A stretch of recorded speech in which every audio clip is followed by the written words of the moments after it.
Shalom, pemirsa yang diberkati Tuhan. Sebelum kita membaca dan merenungkan akan bagian sabda kebenaran firman Tuhan yang terambil dari Nehemia pasal 12 ayatnya yang ke-47, mari kita satu dalam doa meminta tuntunan Roh Kudus. Kita berdoa. Kami sebagai anak-anak Tuhan yang telah menyiapkan hati, seluruh tubuh jiwa roh kami untuk mau menikmati firman-Mu, yang kami percaya bahwa firman-Mu adalah suara Tuhan isi hatimu dan juga adalah santapan rohani yang dapat memberikan kami kekenyangan dan kelegaan.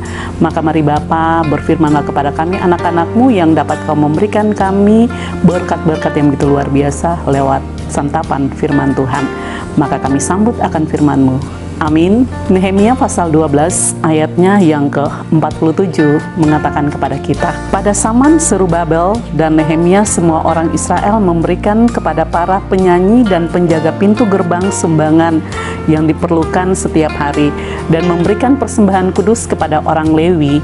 Lalu orang-orang Lewi memberikan persembahan kudus kepada anak-anak Harun. Demikian sabda kebenaran firman Tuhan. Pemirsa yang diberkati Tuhan, dari pembacaan ini diberikan tema untuk kita ada dalam satu perenungan, memberikan persembahan untuk pekerja di bait Allah. Kita sebagai anak-anak Tuhan yang hidup berjemaat, dan dalam jemaat kita ada pekerja-pekerja, baik itu pendeta, bahkan kostor, dan juga setiap mereka yang berperan dalam pelayanan, singers, dan pemain keyboard, dan lain sebagainya yang terlibat di dalam setiap pelayanan. Sekali lagi dapat saya mau sampaikan untuk dapat kita simak dengan baik bahwa memang benar di dalam bait Allah itu ada pekerja-pekerja yang Allah percayakan untuk mereka tampil.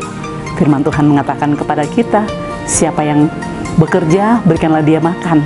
Itu berarti bukan hanya orang yang bekerja ada dalam bidang pemerintahan dan sebagai pengusaha dan lain sebagainya di luar gereja, tetapi di dalam gereja pun juga dia harus untuk mendapati upah dari hasil pekerjaannya. Walaupun gereja tidak memberikan suatu upah yang begitu besar, tetapi cukup untuk dapat memberikan suatu kebutuhan sesuai dengan apa yang mereka peroleh dalam membiayai perjalanan kehidupan mereka.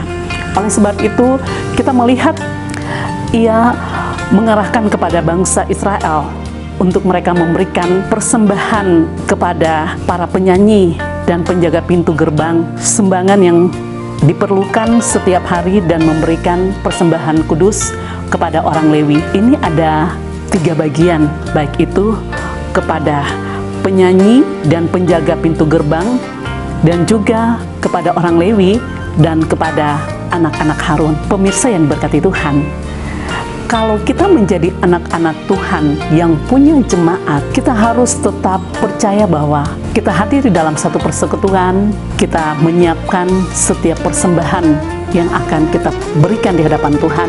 Satu persembahan yang Allah tuntut, Allah minta dalam kehidupan saya dan pemirsa adalah tubuh jiwa roh kita. Biarlah itu menjadi persembahan yang berbau harum dan berkenan di hadapan Allah. Tetapi juga tidak terlepas persembahan dari hasil pendapatan kita. Beberapa hari ini kita selalu ada di dalam pembacaan yang mengarahkan kita dalam hal memberikan 1/10. Oleh sebab itu, Allah kita bukan Allah yang miskin, Allah kita bukan Allah yang berkekurangan, tapi Allah kita adalah Allah yang berlimpah dengan kelimpahan berkat, yang Dia menginginkan saya dan pemirsa sampai sejauh mana kesadaran dan kepedulian kita dalam menopang akan pekerjaan Tuhan, bahkan dalam melihat mereka yang bekerja dalam ladang Tuhan. Karena mereka yang bekerja dalam ladang Tuhan, mereka tidak memiliki pusaka, tetapi mereka akan mendapati kehidupan dari setiap umat-umat Tuhan yang Allah telah berikan janji pusaka dalam kehidupan mereka, dan mereka yang dapat membantu, melihat dan menopang setiap hamba-hamba Tuhan yang ada bekerja di dalam bait Allah atau di dalam ladangnya.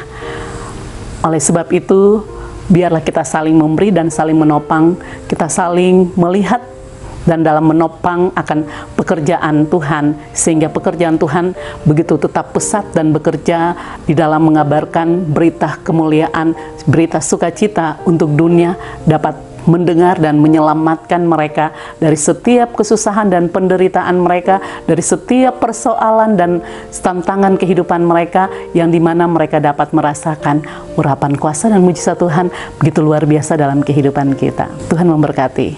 Amin. Mari kita berdoa. Bapa, terima kasih Tuhan Yesus Kristus dan Roh Kudus, Kau begitu baik dan ajaib dalam kehidupan kami dan tidak pernah meninggalkan kami. Tuhan, ajarilah kami untuk peduli dalam melihat sesama kami yang bekerja dalam ladang Tuhan.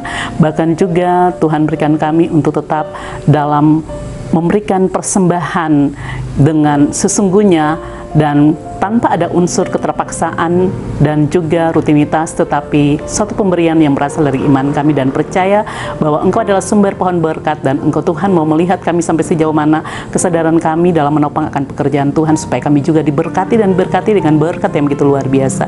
Berkatilah kami selalu Tuhan dengan berkat-Mu yang selalu Engkau curahkan dalam kehidupan kami dan kepribadian kami. Terima kasih Bapa. Inilah doa kami. Amin. Shalom. Tuhan Yesus memberkati.